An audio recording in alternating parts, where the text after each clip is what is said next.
세상 속으로라는 제목으로 같이 말씀을 나눴으면 좋겠습니다. 방송을 통해서 또 각자의 자리에서 말씀을 들을 때 하나님의 놀라운 은혜가 각각 모든 이들에게 임하길 소원합니다. 코로나19 바이러스 확정자, 그러니까 우리로 말하면 확진자가 9천 명이 넘어가고 또 사망자가 120명이나 넘는 초유의 사건들이 지금 나타나고 있습니다. 그래서 사회적으로 많은 걱정들이 있고 사회적으로 또 거리두기를 행하고 있는데 저도 사회적 거리두기를 계속 하고 있습니다. 그래서 어쩌면 사람들을 만나는 것들을 좀 기피하고 있고 또 이야기할 때는 항상 마스크나 또 거리를 유지하면서 이야기를 하고 있습니다. 모쪼록 우리 성도님들과 모든 이들이 이 사회적 거리두기를 통해서 건강이 안정됐으면 좋겠습니다. 자, 오늘 또 우리가 영상 예배로 좀 드리는데 생소하지만 그래도 있는 자리에서 경건한 마음으로 주의 말씀을 들을 때 말씀은 살아 역사하셔서 우리 가운데 임하실 줄 믿습니다. 그래서 놀라운 하나님의 은혜와 사랑이 여러분들 각자에게 임하시길 소원합니다. 자, 사도행전은 누가가 지었습니다. 누가가 썼는데 누가가 여러 가지 사역들을 통해서 사도들의 행적, 특히 바울의 행적들을 통해서 어떤 사역들이 진행되어 있는지를 정리했습니다. 아마도 누가는 바울의 이 복음 전도 사역을 함께 했기 때문에 누구보다 더 많은 것들을 알 수 있었겠죠. 누가가 바울의 이런 사역들을 처음부터 같이 했던 것은 아닙니다. 처음에는 따로 다니다가 1차 전도여행 후에 예루살렘 공회의가 지나고 2차 전도여행 중간에 이 누가가 함께 있습니다. 그러니까 그 전까지는 이 사도행전을 볼 때 우리가 뭐 그들이 바울과 동행하는 사람들이 이렇게 표현되어 있었습니다. 그런데 누가복음 16장 10절 말씀에 보면 이렇게 이야기하고 있습니다. 바울이 그 환상을 보았을 때 우리가 곧 마게도냐로 떠나기를 힘쓰니 이는 하나님이 저 사람들에게 복음을 전하라고 우리를 부르신 줄로 인정하리라. 아멘. 여기서 보니까 우리라고 표현되어 있습니다. 그것은 무엇을 의미할까요? 이때부터 누가가 함께 있음을 알 수 있죠. 그러니까 그 이전까지는 누가가 함께하지 않고 이때부터 누가가 동행했다는 것을 알 수 있습니다. 누가는 나중에 이런 여러 가지 되어진 일들을 통해서 데오빌로 각하나 또 여러 사람들에게 이 된 일에 대해서 좀 이야기를 했으면 좋겠다, 정리해서 알려주는 것이 그들에게 필요하겠다라고 생각해서 누가복음과 사도행전을 기록하게 된 것입니다. 이것을 이야기하는 건 뭐냐면 누구보다도 바울의 사역들을 잘 이해했고 바울이 어떤 삶을 살았는지 누가만큼 더 잘 알고 있는 사람들이 없었다는 거죠. 물론 바나바가 처음에 1차 전도행 때 같이 했지만 2차 전도행 때는 또 같이 하지 않았어요. 여러 가지 상황 속에서 가장 근거리에서 많은 것들을 알고 가장 구체적으로 설명할 수 있는 사람이 누구였을까? 바로 누가였다라는 거죠. 그래서 누가는 바울의 사역들을 구체적으로 잘 정리해서 누가복음과 특히 사도행전을 쭉 정리해서 전달했던 것입니다. 자, 우리가 또 잘 알고 있는 것처럼 바울이 처음부터 예수님을 잘 믿고 있었던 것은 아닙니다. 바울은 유대인으로서 예수를 믿는 사람들을 핍박하고 그들을 감옥에 가두는 그런 일들을 했었습니다. 그래서 절대로 예수라는 사람이 메시아가 될 수 없었다라고 생각을 했죠. 그러나 그가 예수님을 직접 만나게 됨으로 인해서 그가 어떤 사람이 됐냐? 이방인의 사도가 됐습니다. 우리가 잘 알고 있는 사도행전 9장 15절 말씀입니다. 주께서 이르시되 가라, 이 사람은 내 이름을 이방인과 임금들과 이스라엘 자손들에게 전하기 위하여 택한 나의 그릇이라. 아멘. 바울은 이방인들에게 복음을 증거하기 위해 택한 하나님의 그릇이었습니다. 그래서 바울은 변화된 이후에 어떻게 했습니까? 예수님을 핍박하던 사람에서 예수님을 증거하는 사람들로 바뀌었죠. 그런 그를 성령은 특별히 세우시고 그를 선교사로 부르셨습니다. 그래서 처음에 갈라디아 지역을 순회하면서 복음을 전하죠. 처음에는 바나바와 같이 동행을 했습니다. 그래서 바나바의 고향인 구브로 섬을 간통해서 이제 어디로 올라가냐면 비시디아 안디옥까지 올라가게 됩니다. 우리가 안디옥 할 때 두 가지의 지명을 헷갈리시면 안 됩니다. 비시디아 안디옥과 수리아 안디옥이 있는데 수리아 안디옥은 바울을 파송했던 교회고 비시디아 안디옥은 바울이 전도했던 곳입니다. 그 비시디아 안디옥으로 가서 복음을 증거합니다. 그래서 많은 사람들이 바울의 복음을 듣고 예수가 메시아구나, 예수가 우리의 주인 되시구나라는 것들을 고백하게 됩니다. 그런데 중요한 것은 그들 가운데 유대인들이 있었습니다.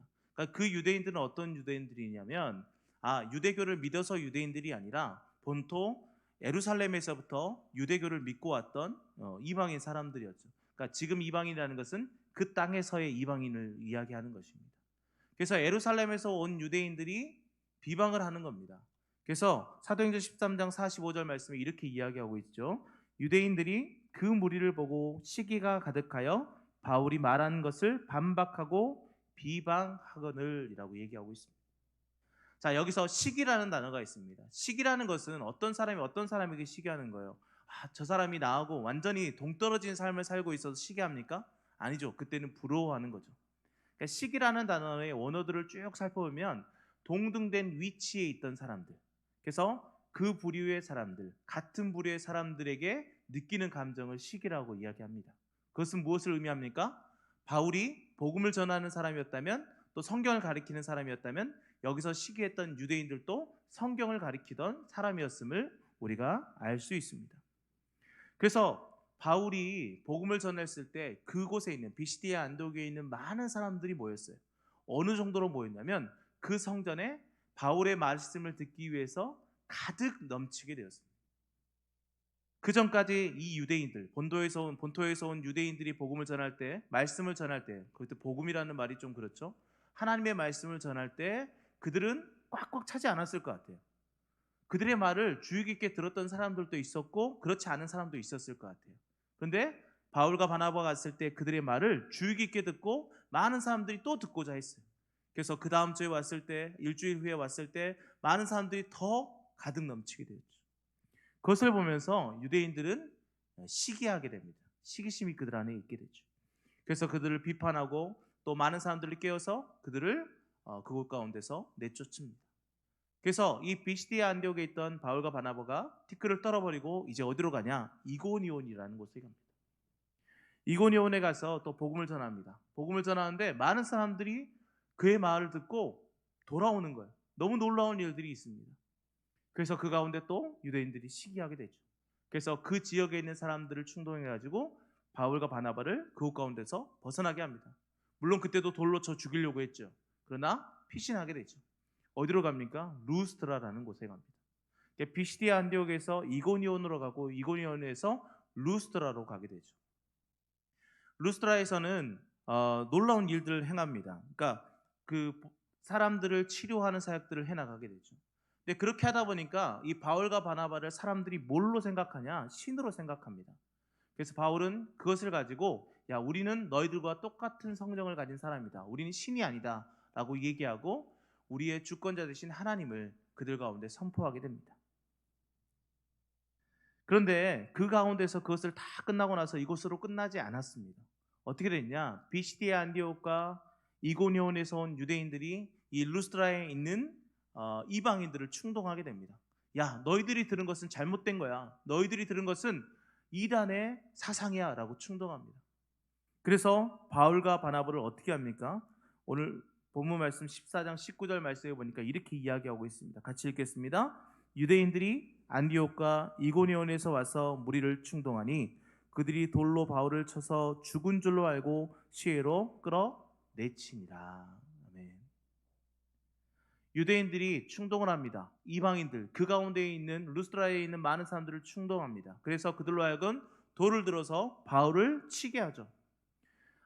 돌로 쳤다라는 것은 물론 괘씸 여러 가지 잘못된 점도 있겠지만 가장 궁극적으로는 종교적인 문제였던 것 같아요. 그러니까 종교적인 것들을 들어서 바울을 치려고 했을 것 같습니다. 그래서 돌로 쳐서 그를 성 밖으로 내쫓죠. 그런데 우리가 성경을 잘 읽어보면 레위기 말씀에서는 어떻게 표현하고 있냐? 레위기 24장 14절 말씀에 이렇게 이야기하고 있어요. 그 저주한 사람을 진영 밖으로 끌어내어 그것을 들의 모든 사람들이 그들의 손을 머리 위에 얹고 하면서 돌로 칩니다. 그러니까 어디서 돌로 치냐면 진영 밖에서 돌을 치죠. 그랬다는 것은 지금 루스트라에서 돌에 맞았을 때 신은 어디에서 맞아야 되냐면 성 바깥으로 나가서 맞아야 됩니다. 그런데 성 안에서 맞았다는 것은 무엇을 의미할까요? 바울이 변론할 기회조차 얻지 못하고 돌로 맞았다는 것이죠. 또 한 가지는 뭘까요? 그곳 가운데 종교 지도자들도 있을 것이고 또 군부들도 있을 것입니다. 그런데 그 모든 사람들을 다 회유하고 회책했을 것 같아요. 그래서 바울이 그 성내에서 돌로 맞아 거의 죽을 뻔했죠. 저는 죽었을 것 같아요. 죽었다가 하나님의 은혜로 살아났던 것 같아요. 근데 성경은 정확하게 표현하지 않지만 죽은 줄로 알고 그랬다는 것은 확실히 죽지는 않았을 것 같아요. 근데 숨이 거의 넘어갔다가 하나님 살려주신 것 같아요. 그렇게 돌로 치고 나서 성 밖으로 내던져버리죠. 그들이 유대인이라고 이야기하면서 유대인의 풍습과 그들이 율법을 어기면서까지 바울을 돌로 치려 했다는 것을 여기서 알 수 있습니다. 그런데 이들이 얼마만큼 먼 거리를 왔냐? 그러니까 우리가 이제 안디옥, 비시디아 안디옥이라고 하는데 이 비시디아 안디옥부터 루스트라까지는 한 170km 정도 됩니다. 그러니까 170km라는 것은 적은 거리가 아니죠. 여기서 전주까지도 100km가 좀 안 되지만 전주를 갔다가 거의 돌아오는 그 길목 가운데 그 정도의 거리를 걸어왔다라는 거예요. 또 이고니온과 루스트라의 거리는 45km 정도 됩니다. 그러니까 굉장히 먼 거리를 쫓아왔어요. 근데 그 사람들이 죽음을 확인하지 않고 버렸다. 이건 좀 아닌 것 같아요. 그랬다는 것은 거의 숨이 끊어졌던 것 같아요. 그러나 하나님께서 살려주신 것 같죠. 여튼 어찌하든 간에 그들은 그렇게 먼 거리를 와서 바울을 핍박하고 그를 죽음에까지도 몰아세웠다는 것이죠. 그런데 하나님은 바울을 살려주시고 그 상황 속에서 이렇게 세우십니다. 그리고 루스트라에 다시 들어가서 하룻밤을 유하고 어디로 가냐면 더베로 갑니다.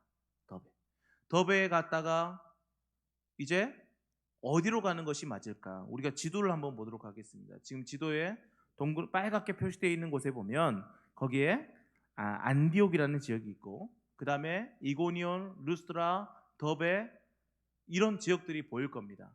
그런데 거기서 보면 우리가 제일 마지막에 더베라는 곳에 빨간 언더바가 되어 있죠. 근데 더베 오른쪽에 어디가 있냐면 다소가 있습니다. 이 다소라는 곳은 어디냐면 바울의 고향이죠. 그리고 그 고향의 오른쪽이 어디냐면 수리아 안디옥, 자기를 파송했던 곳이죠.